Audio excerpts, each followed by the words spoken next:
Mr. Hutchings.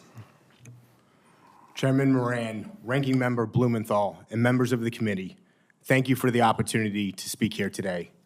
I'm Mike Hutchings, and I serve as the Chief Executive Officer of Combined Arms, a veteran-founded and veteran-led nonprofit dedicated to transforming how America supports those who have served. Each year, about 200,000 service members transition from military to civilian life. Behind that number are families. There's parents, spouses, children, who often find themselves navigating a maze of agencies and organizations that were never efficiently designed to work together. Veterans may face longer wait times, repetitive paperwork, and a lack of coordination that too often may leave them vulnerable. 10 years ago, almost to this day, Combined Arms was created to change that. We have built a technology platform that acts as a GPS for veteran services, connecting veterans, service members, and their families to the right local resources in hours instead of months. We do not replace government systems. We complement them by integrating federal, state, and community partners to close what we call the delivery divide. Today, our network includes more than 300 vetted partner organizations operating in all 50 states.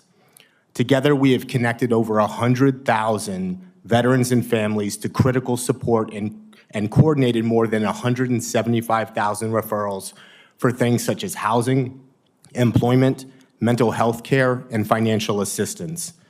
These connections have generated over an estimated $603 million in taxpayer savings and economic impact, while reducing the average wait time for help to just 26 hours across the nation. Our work has been recognized by the Milken Institute and the American Enterprise Institute as a national program of record for veteran transition and reintegration, a bipartisan acknowledgement that coordinated data-driven solutions can and should be scaled nationwide.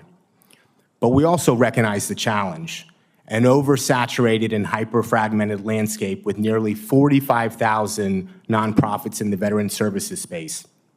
Thousands of organizations want to help, but duplication slows progress. Combined Arms cuts through the noise. Veterans complete one intake, they tell their story once, and they receive access to multiple services quickly. Our partners are held accountable for timely responses and outcome reporting, ensuring closed-loop results instead of open-ended referrals. Across Texas and beyond, Combined Arms has become a vital conduit connecting veterans and their families to life-changing regional, state, and federal resources, a proven model with more than 100,000 success stories. So let me share a few. A U.S. Army sergeant who was referred to Next Stop and found civilian employment in just 15 days. A mother of three, new to Houston, found stability through our network, receiving housing support, food, and financial education through Family Houston and other partners. And a Vietnam War veteran, once homeless, found dignity and belonging after being placed in a Texas State Veterans Home through coordinated action with our state partners. Even small moments show the power of collaboration, like the day a VA psychologist reached out to us for help, and a veteran in crisis was connected to Baker Ripley for housing within hours, while that federal provider discovered new local resources to help others. These stories aren't exceptions. They represent a nationally replicable model of coordinated care. When local, state, and federal partners share information and act together, veterans are met with dignity, stability, and hope, not barriers and delay. Our veterans are not liabilities. They are leaders and they are civic assets who vote, volunteer, and build communities at higher rates than the general public. When we invest in their successful transition, we strengthen our workforce, we strengthen our neighborhoods, and we strengthen our nation. The covenant between our government and veterans is sacred, but it cannot stand alone. Federal systems are vital, but they cannot meet every need. Civil society must play a role. Take, for example, the Bush Institute, our partners at this table, who alongside IVMF, Combined Arms, Wounded Warrior Project, and a mixture of best-in-class nonprofits, healthcare institutions, and federal agencies have built a connective tissue network for veterans and their families to seek care. No one organization can do this alone. Combined Arms shows that when innovation, data, and compassion come together, we can deliver real results, faster, smarter, and more human. Our organization stands ready to work with this committee, the VA, and partners at every level of government on bipartisan, data-driven solutions that strengthen the continuum of care for all those who have served. Thank you for the privilege to speak here today. It has been an absolute honor and privilege. I look forward to your questions. Mr. Hutchings, Combined Arms connects hundreds of thousands of veterans to high-quality resources, including food banks, housing, and emergency financial assistance.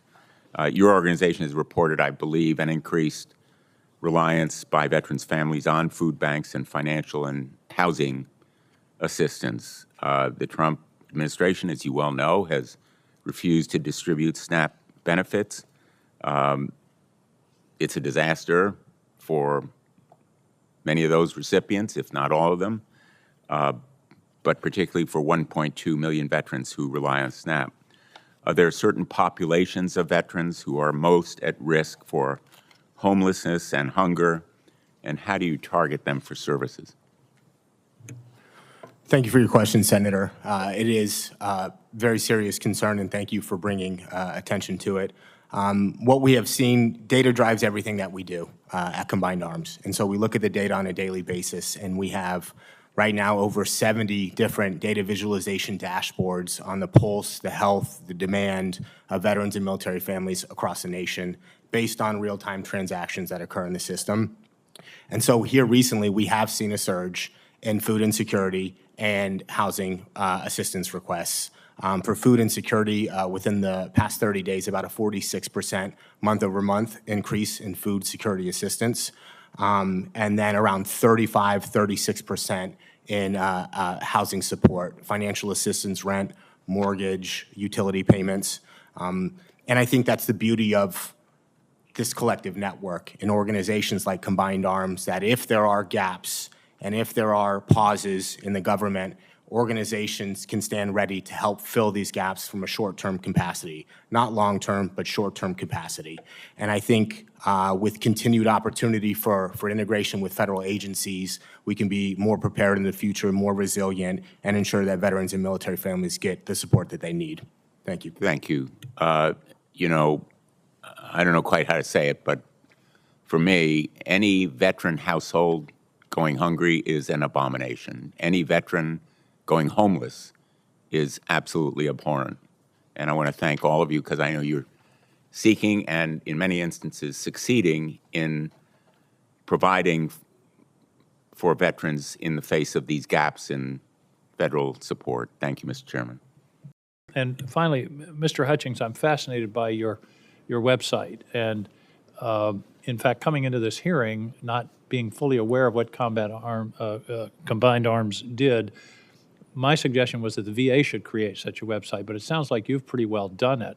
The question is, how do we make veterans aware of this really rich resource that you've created? And again, maybe it should be on a form somewhere you know, check here if you want to hear from a website provider that can give you access to literally 40,000 resources across the country. How can we help get this resource that you've created into more veterans' hands? Thank you for your question, Senator. And to your earlier point, I will keep in touch. Three very commonsensical recommendations you made that I think we all agree with. So that is, you know, a question that we're constantly struggling and iterating with as an organization. I think all of the respective organizations here as well is how can we make people more aware of our partnerships, our collaborations, our collectives, like the one that was just announced here recently. And I think it's continued discussion and continued integration in the form of pilots with federal agencies, with state agencies. But one thing that might help is if as a veteran's walking out the door, they're handed a card with the website. Yep. Or with a series of websites saying, you know, different, if you're planning to go to school, here's student veterans, and we've just got to, it's a matter of making connections.